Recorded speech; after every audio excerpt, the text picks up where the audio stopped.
cầm hồn như này cầm lái như này tầm mốc tiết tầm mốc tiết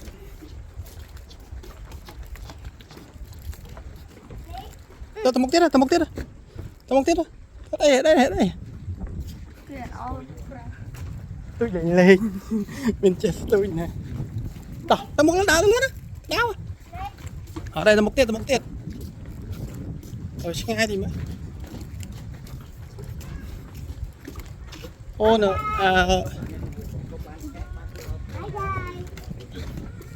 ông biết là đón tôi cốp năng bong đón tôi thơm mà ta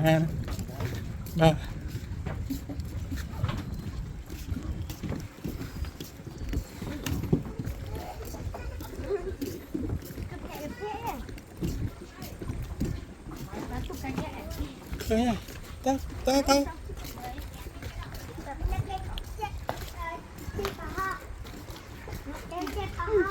món chai nó chìm vào hót nha. ta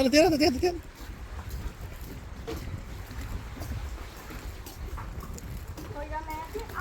một tiết miên thế ta